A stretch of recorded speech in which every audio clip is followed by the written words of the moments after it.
Hello and welcome to Whispers Reddit. We're thrilled to have you join our cozy corner where we dive into the most intriguing, heartwarming, and sometimes mysterious stories from Reddit. Whether you're here to unwind, get inspired, or simply enjoy a good story, you've come to the right place. Make sure to subscribe and hit the bell icon so you never miss a whisper. Grab a comfortable seat, relax, and let's embark on this storytelling journey together. Thank you for being part of our community. Let's get started. I invited my sister, who is 25 years old, and her boyfriend, who is 26 years old, over for dinner on September 15, 2024. I love to cook, and I spent hours preparing this fancy meal, which included homemade pasta, slow-cooked roux, salad, and dessert tiramisu. I was really proud of it and excited to have them over, and when they arrived, everything went well at first. We sat down, and I started serving the food her boyfriend, let's call him Steve, had prepared. Stared at the pasta for a while before turning to face me and saying, "I don't eat carbs." At first, I thought he was kidding, but he was serious. He continued talking about how he's really into keto and that carbs are the enemy. Alright, that's his decision, but when I offered to make him a salad or something else right away, he declined, saying that I should have known about his diet beforehand. This is where it gets strange. He then took a small tupper with a container from his bag filled with what appeared to be boiled chicken and broccoli, and began to eat. I was shocked and honestly a little offended when he brought his own food to my dinner table, while the rest of us were trying to enjoy the meal I had spent hours preparing.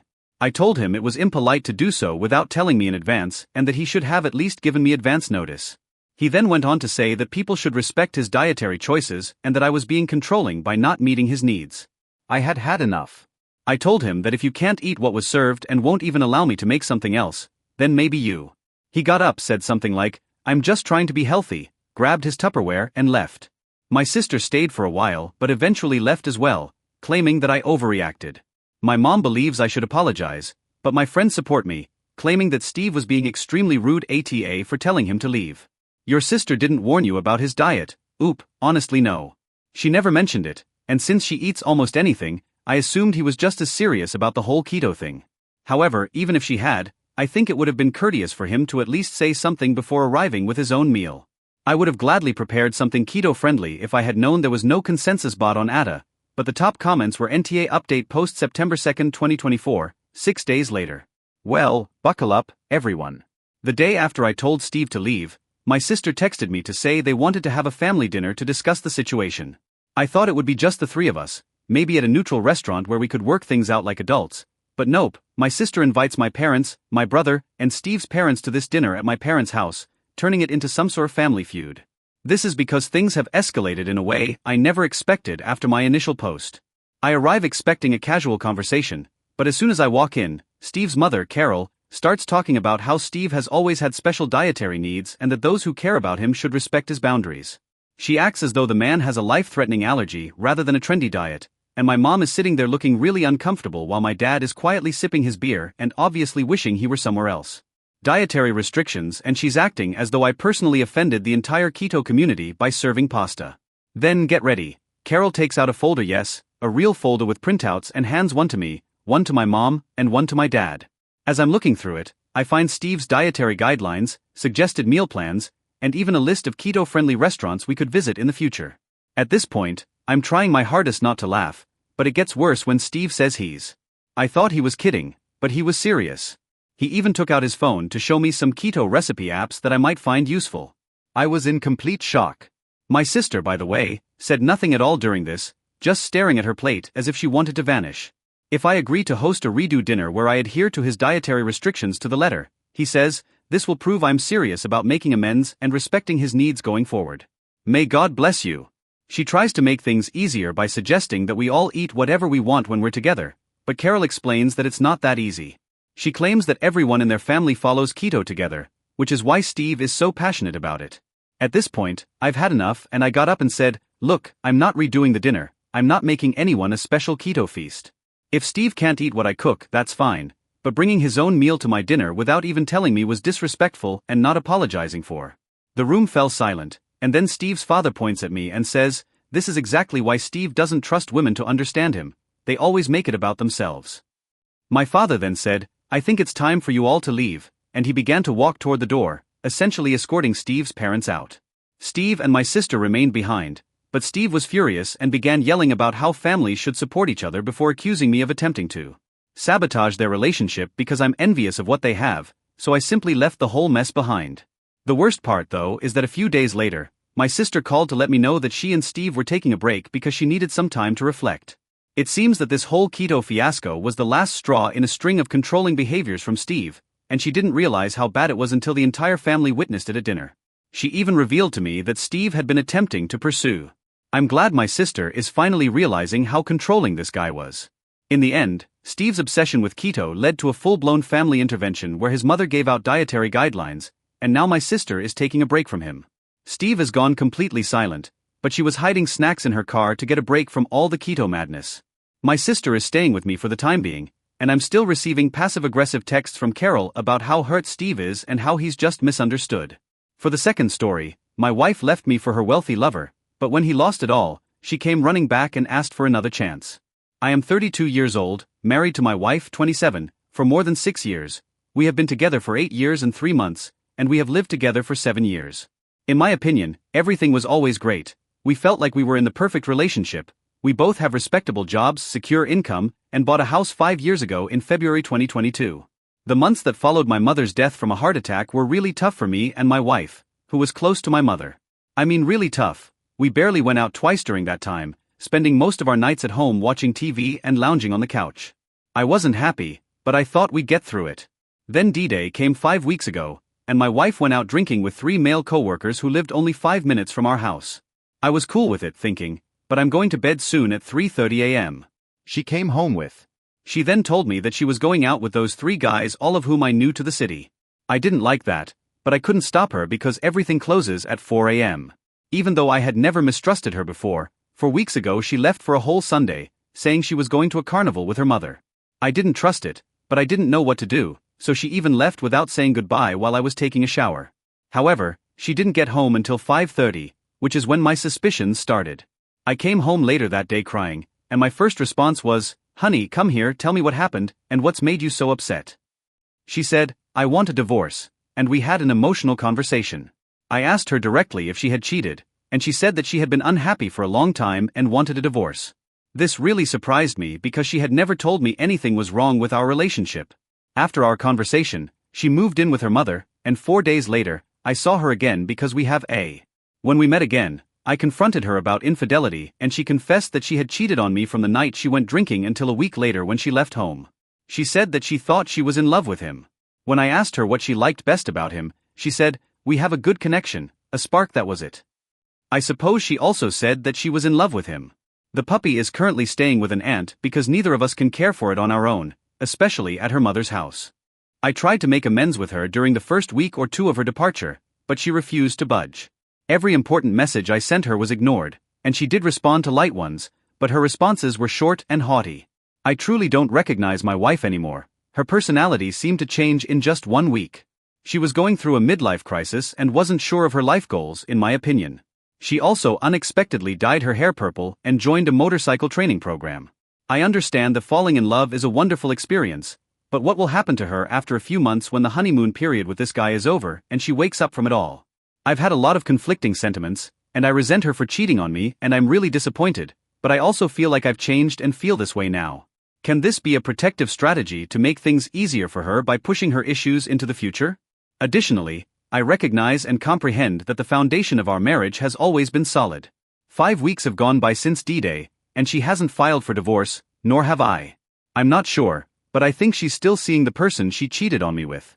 To be honest, I'm torn between keeping our marriage intact and ending it now. I don't care if we reconcile or not. I honestly don't know what to do if I file for divorce now. I may later regret being too hasty, but I can't continue to live in this state of limbo.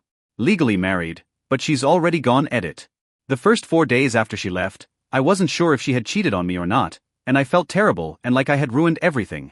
However, once she confessed to cheating, those feelings started to fade, even though I share some of the blame for our divorce. It's all her fault. She never showed me that she was unhappy. Instead, she seemed happy, as though she could have been an actress, and she never mentioned that she was unhappy or what needed to be done. I'm doing really well after my mother passed away, of course, but I had other problems at the time. I was finally getting out of the funk and getting back up, so I wanted to go outside, drink, have fun, ride my motorcycle, etc., but she cheated and still does, so this is over. I don't feel like there's a way out of this anymore, and I don't miss her right now, though I do miss who we were as a couple. To be honest though, I almost feel sorry for the next guy whose heart she will break. Kicked me back into the ravine. Everything will be fine in due time, but I must admit that I am not looking forward to the holidays because my father is widowed after 40 years of marriage and I have no mother or wife. Fortunately, I have a wonderful sister and a close group of friends that I have known for more than 20 years, so we will deal with it. I'm not ready to go back to being single, but I am also a little excited because I haven't dated in almost 8 years and I haven't gone out without first checking in with my partner. Possible this year, but I'm sure that better days are coming. One of the Redditors was entirely right about us getting married too young. I was 26 and she was 21 when we got married. I haven't changed much in those years, but it's possible that she has changed a lot and has been hiding those feelings for a while. She said that she is going through a midlife crisis, but I didn't go into further detail about our shared interests, hobbies, and other traits. We both enjoy gaming, though we have never played together. I'm currently playing Age of Empires 4 on my PC, while she prefers to play The Witcher on her PlayStation 4.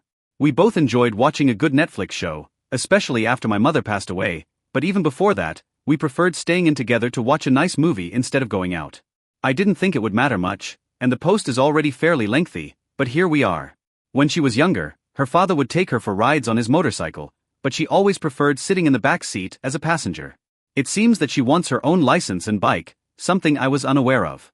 We both enjoyed spending time with our family, and we would typically spend every other Sunday at her mother's house with her.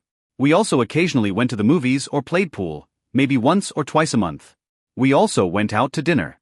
I liked how spontaneous she could be. Sometimes I overthink things like whether we should buy something, whether we actually enjoy it, how much money we have at the time, and so on. She would just buy it or book the vacation I was worried about. I admire that about her. Whether it was her stepfather's house, her father's house, or my father's house, we enjoyed driving to nature sites and forests as well as going for walks with our dogs. Diametrically opposed, but I loved her sense of humor. We had or have a great connection when it comes to humor, and we always had a good time together. I always admired her honesty and directness until things went wrong, because she was always telling me what she liked and didn't like. For instance, about 4 years ago, I developed a video game addiction. At the time, I didn't know what I was doing wrong, but after a few weeks, she told me that I wasn't making her happy, and that I needed to focus more on our relationship, which I did. I played video games sparingly, bro. I loved the way she talked, walked, and laughed. I loved her appearance. She had a lovely smile, and I even liked how she would sneeze 8 or 10 times in a row. However, as of right now, all of those feelings are rapidly fading. As for our sex life, let's keep it brief. Since we got married, we haven't had much sex. I guess it's been twice a month on average, but I'm not sure. Regarding hers now, I made multiple calls yesterday. In the Netherlands, we have a mediator who handles all aspects of divorce, including the lawyer's work, including financial and emotional discussions. It's like an all-in-one person helping 2 people with their divorce today. We both always climaxed unless she faked it, which I doubt. The sex act wasn't that exciting. We always performed the same 3 or 4 positions, and that was it. Unfortunately, my soon-to-be ex's car broke down, so I had to pick her up for the mediation. Yes, I had to, in order for the divorce to be finalized. It is crucial that both of us attend the meetings with the mediator. Nevertheless, the conversation went as planned, and we both expressed our desire for a divorce, but the adultery was never acknowledged. I didn't think it was worth mentioning that the mediator is impartial and does not take sides, and that since there are no laws against cheating in the Netherlands, she has the same rights as if she hadn't cheated. We stayed at the table after the mediator had left, hardly talking, and the only distraction was our cats running around. After a few minutes, I asked her if she had anything else to say, and she replied that she didn't, so I said, "Okay, then I think you can go now because I don't want you here."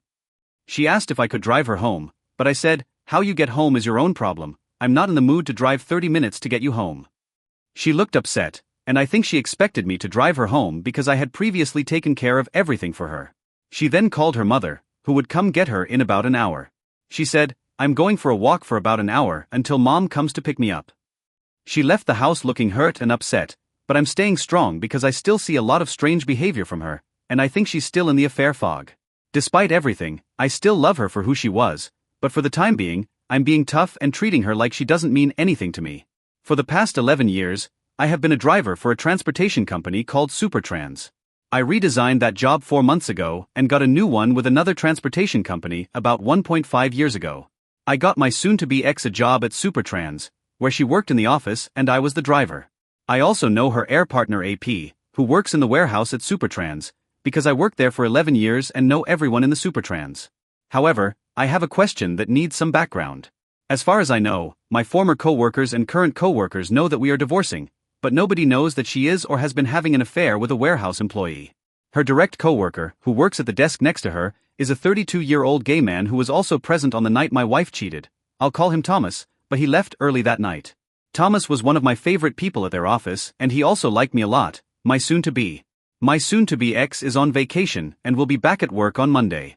I know Thomas likes me and wants the best for me, so I'm thinking of sending him a message explaining what happened and telling him about the affair. Of course, I'd like to warn him that my wife is unreliable and morally bankrupt, since Thomas works with her every day. I also want him to know who the AP is because he was with them the night she cheated. Last but not least, I want Thomas to understand how the AP is morally bankrupt, and I realize that this may seem like a desire for revenge, but I guess I do. This woman has caused me a lot of hardship. A few weeks ago, I said that I would love to hear about her having a rough day at work on Monday because her coworkers knew she had cheated on me and had an affair, and everyone really liked me. I've known most of her employees for over 10 years, and I also have the choice of telling or not telling anyone about her adultery, so this isn't the question I was hoping to ask, but I think I've already made up my mind. I'd like to hear your opinions and why you think I should or shouldn't update you all. You've all been a huge help in my situation, and I must admit that I am mentally exhausted, but overall, I am doing better than I could have imagined after just 6 weeks. I have a question about my soon-to-be ex-wife's current behavior. Is it typical for her to treat everyone around her like trash, with the exception of her AP and her own parents? I suppose she is treating me horribly and with no respect. My wife would frequently take my father to a nearby amusement park. They both have subscriptions to it, so they go there frequently. My father loved her, and I don't really care what she's doing to me anymore. She claims she's been miserable for years, which I think is complete nonsense. She's ruining her life, not mine, but it's affecting others as well. My father gave her the sweetest note he'd ever given, and she didn't even reply with a thank you. Seeing him grow older every hour makes me very sad. My soon-to-be ex-wife also said that she wanted to be close friends with my younger sister, but they haven't spoken in weeks. Additionally, my wife was supposed to spend the day with her best friend, a friend of ours, but she is now ignoring her. Yesterday her best friend texted her multiple times, asking if today was still going on, but my wife didn't reply, didn't even check her text, and didn't answer She didn't answer the phone when they were supposed to meet today, and her best friend sent her another message asking if she was still coming. She didn't even read the messages, despite the fact that her WhatsApp status shows she was online. Needless to say, her best friend has been crying all day, so she took the day off to spend time with my wife, go shopping, and have fun. Is this normal behavior for someone who is in an affair, or could it be something else? I don't care what my wife. While I'm writing this, another question comes to mind, but I think I already have the answer. My soon-to-be ex-wife is telling everyone that we broke up because we grew apart and she hasn't been happy in years. I think it's common for cheaters to make excuses and not be open about what happened and how they fell in love with someone else. I'm done with her, but this is terrible for her best friend. She's been crying on her couch all day because my wife treats her in this manner. Importantly, her best friend, a common friend, stayed with us for 6 months between November 2021 and April 2022. She had just ended a nasty relationship and had nowhere to stay, so we brought her in anyhow. My wife and her best friend talked about everything, including our relationship and sex life, and she has been incredibly kind and honest with me. I asked her if my wife had mentioned anything about being unhappy with me for a long time. My soon-to-be ex-wife is obviously lying now, and I'm not sure why, possibly to explain her cheating on me and leaving our marriage, or she has kept her unpleasant feelings hidden from absolutely everyone but herself. I honestly don't know, but in my experience, I've never noticed her being unfaithful. The length of time was genuine BFF claims, but it's all lies. My wife has never mentioned anything to her, nor has she expressed any displeasure with me. Remember, they told each other everything except their feelings of unhappiness. I'm not happy with myself, and my best friend concurs. Thank you so much for your assistance. Without it, I wouldn't be where I am now. I sincerely hope that karma hits her hard sooner rather than later. When people ask me why we're divorcing, I tell them that she is a selfish cheater. Yesterday, a female acquaintance shared my communications with my wife, and the conversation went like this: "Oh my God, honey, is it true that you and your husband are separated?" My wife replied, "Yes, unfortunately, that's the truth." "Oh my God, what happened?" My wife said, "Yeah, we just grew apart over the last few years and have different life goals we chose to terminate." Needless to say, I corrected this and told our friend the truth that my wife cheated on me, pretended to be in love, and abandoned me for another man. Everyone who finds out is shocked by the fact that no one, including myself, expected my wife to do this update 3. I'll make a new post in a few weeks, but for now, I'm fine after realizing she was living her life. Living without me, I started doing the same. I talked to my soon-to-be ex-wife a few times, and it seemed like she still loved me, but it wasn't enjoyable anymore, which isn't surprising considering my mother passed away unexpectedly in February. She claims to be in love with the AP, but there were no conditions attached, and I never saw her being unhappy with me. She even said that she was unhappy with life in general, so I think she cheated, developed feelings for AP, and left me for him after that. I clearly chose to let her go and concentrate on myself at this point. I don't care what she's doing or whether she will return, I'm fine either way. My work is going well, I've joined a gym and go 3 times a week, my muscles hurt, and I've been talking to this lovely girl since I was a child. Even though it's just a friendship, I'm thankful to have a female friend with whom I can talk about anything. She lost her father last year, so we can all understand what it's like to lose a parent. Several documents were sent to the mediator, and we are awaiting his response before setting up our next meeting and proceeding with the divorce. As of right now, I have made the decision that the divorce will go forward regardless of whether my soon-to-be ex-wife returns, as the marriage has ended. Update 4. We will sign our divorce papers and make it official in 4 days. This will be a lengthy post because I haven't posted in almost 4 months, and I made some mistakes along the way. But I also took actions that gave me back my strength and restored my self-respect. To begin, 5 months after the initial shock, I no longer think about or feel impacted by the adultery, so for anyone going through a tough time, please know that time is on your side. After the adultery and our breakup, I made mistakes, begged, pleaded, became furious, and felt completely out of control as if she had lost her mind. This continued for about 2 months. But regrettably, after this time, I decided to stop complaining. I told her that I had thought it over and that I would still be open to seeing and talking to her because I thought we might have a future together, but that I couldn't guarantee anything.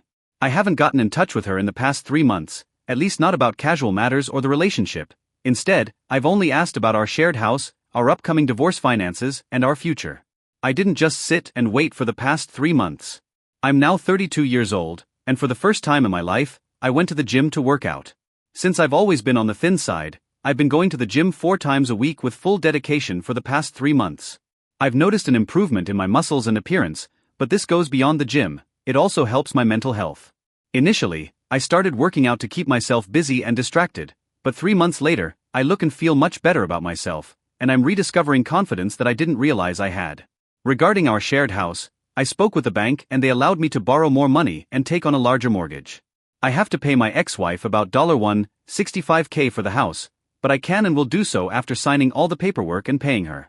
After that, I will be the sole owner of the mutual house, which is worth about $300,000. I'm not happy about having to pay her $165K, but in the long run, I'm much better off owning my own home. Is worth about 5 times that amount, and she now officially lives with her mother again, but I'm not talking to her, so how do I know I'll get there? My ex and I have a mutual friend, but we don't hang out together, but we do communicate frequently. As far as I know, my ex left me to be with AP, and she started a new relationship right away.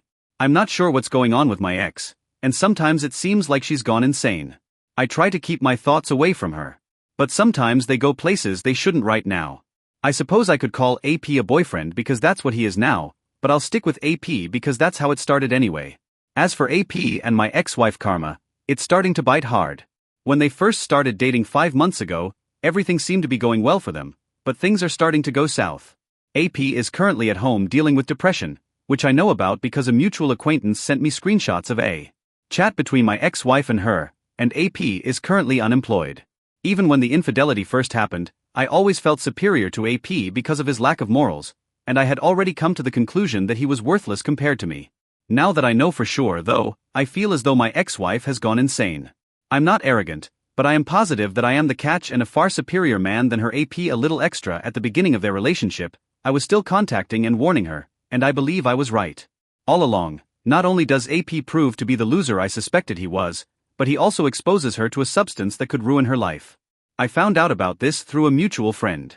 I haven't talked to my ex-wife about it. If she wants to ruin her own life, that's her decision, but it seems to be going badly very quickly. I hadn't spoken to her or seen her over the Christmas and New Year's holidays, but about a week into she unexpectedly texted me in the new year 2023 to ask if I was home and if she could come over. She came over to my house for about 5 minutes and told me that she had spent Christmas Day crying by herself. She asked how I was doing and about my holidays. I told her that my Christmas was alright but not the best because I lost my mother last year and these were the first holidays without her, so it was decent but not amazing.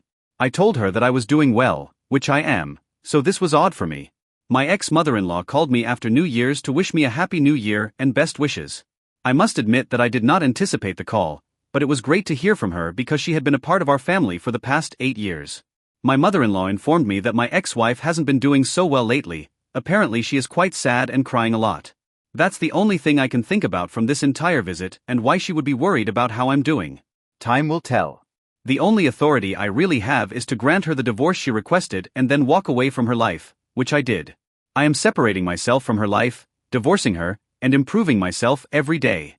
I apologize for the lengthy message, but I think this covers everything I needed. Since she is grieving her marriage, my ex even told her mother, "I wish it wouldn't have to be like this," implying that she is having second thoughts. To conclude, I would like to thank everyone in this community for their support. Without it, I would not be where I am today, both physically and emotionally. Thank you for watching, and if you haven't subscribed yet, please do so and click the notification bell to stay updated. Even though I'm doing well, I'm still human and occasionally I still mourn our marriage and my ex-wife. I'm sorry to see what happened to her, but I know that it's beyond my control and not my concern. Updated with more startling true tales that are occurring in your community.